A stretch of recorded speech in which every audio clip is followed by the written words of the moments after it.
என்ன மாமா வந்துட்டீங்களா? என்ன தானோ சாமி என்ன சொல்றாரு? இனியாச்சும் விடுகாலம் வருமாமா இல்ல இப்படியே கடனுக்கு எண்ணெய் வாங்கி ஊத்துங்க நான் ஜாலியா இருக்கேங்கிறாரா? அப்படிலாம் சொல்லக்கூடாது மாமா, தப்பு. சாமிய நம்பணும். நான் நம்பிக்கிட்டு தான் இருக்கேன்.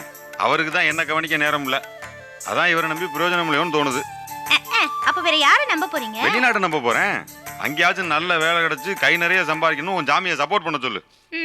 இப்படியே பேசிட்டு வர வாய்ப்பெல்லாம் விட்டுருங்க. என்ன இப்படி சொல்லிட்ட? விஷயம் தெரியுமா? இன்னும் ஒரு வாரத்துல பாஸ்போர்ட் கைக்கு வந்துருமா. மெட்ராஸ்ல இருந்து தகவல் வந்துருச்சு. அப்படியா? பாஸ்போர்ட் கைக்கு வந்த உடனே வேலையெல்லாம் விறுவிறுன்னு முடிஞ்சிடும். அதிகம் போனா ஒரு மாசம். ஐயா ஏரோப்ளேன் ஏறி கிளம்பி போயிட்டே இருக்க வேண்டியதுதான். ஏ மாமா, என்ன விட்டுட்டு போறதுன்னா உங்களுக்கு அவ்வளவு ஜாலியா? என்ன தானே இப்படி சொல்லிட்ட? உன்னை பிரிஞ்சு போறதால என் மனசுல உள்ள வருத்தத்தை வார்த்தையால சொல்ல முடியாது. நீ தான் புரிஞ்சுக்கணும். நீங்க விட்டுட்டு போறது என்ன மட்டும் இல்ல, என் வயித்துல வளர நம்ம குழந்தையும் தான். என்ன தானே இந்த மாதிரி எல்லாம் பேசுறேன்? இந்த மாதிரி எல்லாம் பேசினா என் மனசு வருத்தப்படாதா? நான் ஏன் போறேன்? நாம நல்லா இருக்கணும், நம்ம குழந்தை நல்லா இருக்கணுங்கிறதுக்காக தானே வெளிநாட்டுக்கு போறேன். ஏன் மாமா, நீங்க வெளிநாடு போறது அவசியம் தானா? சரி, நீங்க போனா வரதுக்கு ரொம்ப நாள் ஆகுமா?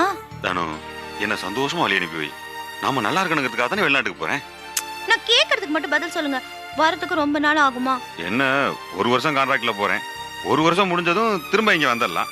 விருப்பப்பட்டா போலாம், இல்லைன்னா இங்கே இருந்துடலாம். ஒரு வருஷத்துல எல்லாம் வந்துருவீங்களா? ஒரு வருஷத்துல வந்துருவேன் தானோ. வரும்போது கையில 1 லட்சம் ரூபாய் கொண்டு வரணும் இல்லையா பாரு. நிஜமாவா?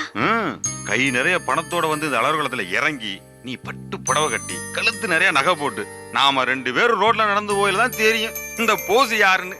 ஏ மாமா, அப்படிலாம் போட்டு கூட்டு போவீங்களா? மாமா, அப்போ நம்ம புள்ள கூட நம்மளோட இருக்கோம். மறந்துடுவனா? அவனுக்கு இடுப்புக்கு தங்க அருணா கயிறு. வெளிநாட்டுல இருந்து வரும்போது அவனுக்கு ட்ரெஸ். அதை போட்டுக்கிட்டு ரோட்ல அவனை கூட்டிட்டு போகையில ஊரு பயல்கள்லாம் மூக்கு மேல வேலை வைக்கிறாங்களா இல்லையா பாரு. ஏ மாமா, இதெல்லாம் நிஜமா நடக்குமா? நிச்சயமா நடக்கும். இதுல என்ன சந்தேகம்? நான் உன்னை சொன்னா கோச்சுக்க மாட்டீங்களே? நான் ஏன் உன் மேல கோச்சுக்க போறேன் சொல்லு. இல்ல, இது வரைக்கும் நீங்க பலமுறை பிள்ளையார் பிடிக்க போய் குரங்க வந்த கதையா? நீ அத சொல்றியா? ஆனா இந்த தடவை அந்த மாதிரி அமையாது. பிள்ளையார் பிடிச்சாதானே குரங்கா மாறும். ஆனா நான் பிடிக்க போறது புளியங்கொம்பு. அதுவும் இந்தியாவில இல்ல, வெளிநாட்டுல.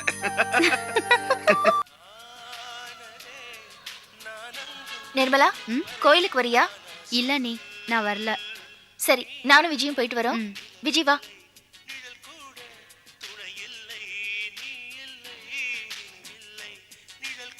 அம்மா, நான் உன்கிட்ட ஒன்று கேட்கணும்னு நினச்சேன். உங்கள் காலேஜில் எல்லாம் பொண்ணுங்க பசங்களை பற்றி தான் பேசிகிட்டு இருப்பாங்களாமே? காலேஜில் பொண்ணுங்கெல்லாம் பசங்களை பற்றி தான் பேசணும்னு உனக்கு யார் சொன்னா? எங்கள் மெஸ்ஸுக்கு சாப்பிட வர பசங்களாம் பேசிகிட்டு இருப்பாங்க.